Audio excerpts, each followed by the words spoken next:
sejarah budaya Kujang merefleksikan kemajuan dan kebesaran bangsa Sunda pada zaman dulu. Orang Sunda pada saat itu sudah sangat mengenal ilmu pengetahuan, teknologi, astronomi, hingga berbagai hitungan.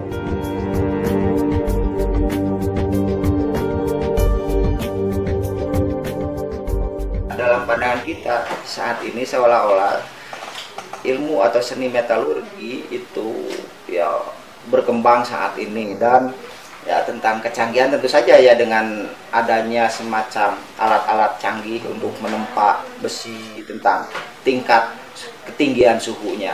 Tetapi ya saya kira nenek moyang kita juga memiliki teknologi-teknologi bagaimana pengolahan. Pada dasarnya ya logam itu ya bahannya besi lah gitu ya, tentu saja besi dengan tetapi juga sering-sering ya dikombinasikan dengan logam-logam lain, terutama logam-logam mulia, khususnya emas dan sebagainya. Nah inilah ya kita patut atau perlu tawadu, jangan terlalu seolah-olah kita itu paling tahu. Generasi kita termasuk saya sendiri setelah membaca naskah-naskah ternyata nenek moyang kita itu pandai memanfaatkan ya baik sumber daya alam maupun ya dunia-dunia kosmologi yang ada di dalamnya.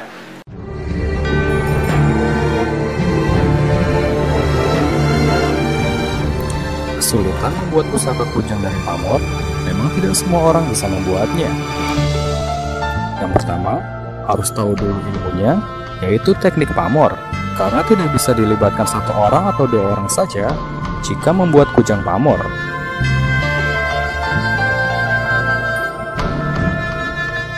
Bahkan, bahan yang digunakan bisa mencapai berat 4 kilo ketika ditempa. Membutuhkan waktu lama, serta membutuhkan biaya segala macam dari segi pembuatan satu buah kujang dalam bentuk jenis tertentu. Tekniknya ditempa.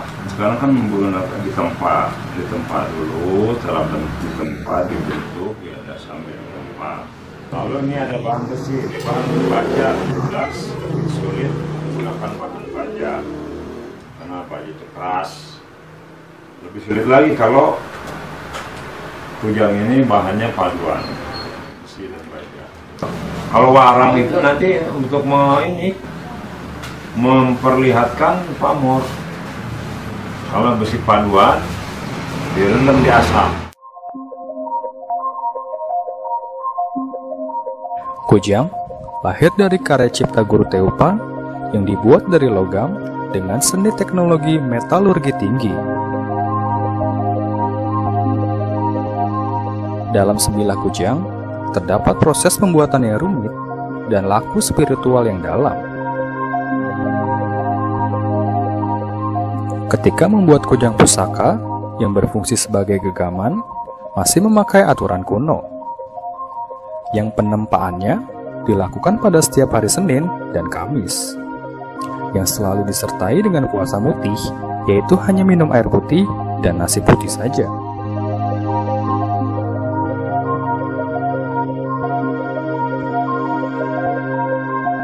Untuk geman khususnya memang kebiasaan apa samping datang tadi juga harus melakukan ya setidaknya tidak makan tidak minum dan pada waktu awal puasa.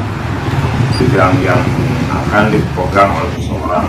Penting orang ini harus suci bersih mulai mengerjakan kujang untuk seseorang.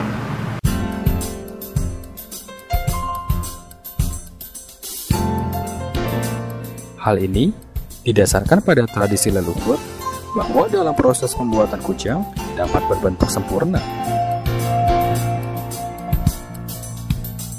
Karya agung para pendahulu negeri terlihat dari bentuk kujang yang sakral dan syarat akan nilai budaya luhur.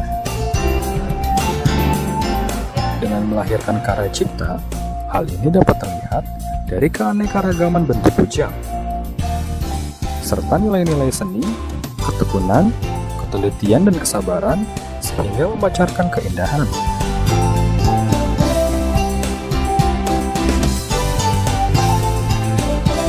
Pertama, paling penting kita adalah bukan mengajarkan, tapi memperkenalkan. bentuk-bentuk kujang tadi sebagai simbol identitas dulu. Nah, bentuknya seperti apa? Ada yang dibuat pin, nanti ada yang bikin batik, ada yang bikin kaos, agar kujang ini bisa bahasanya lebih komprehensif loh, kepada masyarakat luas ataupun kepada generasi muda. Kalaupun nanti dari situ akan menghasilkan satu plus poin ekonomi kepada orang-orang yang masih membuat kujang itu, yaitu salah satu kemajuannya bahwa kujang sekarang menjadi punya nilai ekonominya gitu ya.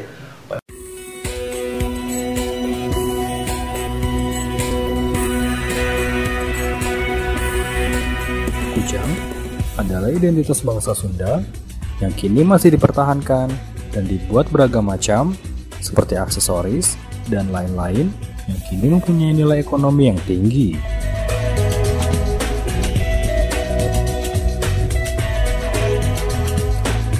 Dengan melalui proses, di balik segala perkembangannya, kujang menyimpan cerita panjang, menjadi saksi kuatnya cengkeraman pada masanya sampai saat ini.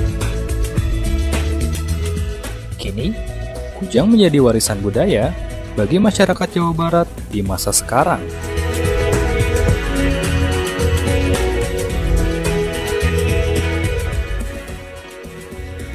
Kujang kini telah menjadi ikon dari orang Sunda dan menjadi lambang dari pemerintahan Jawa Barat.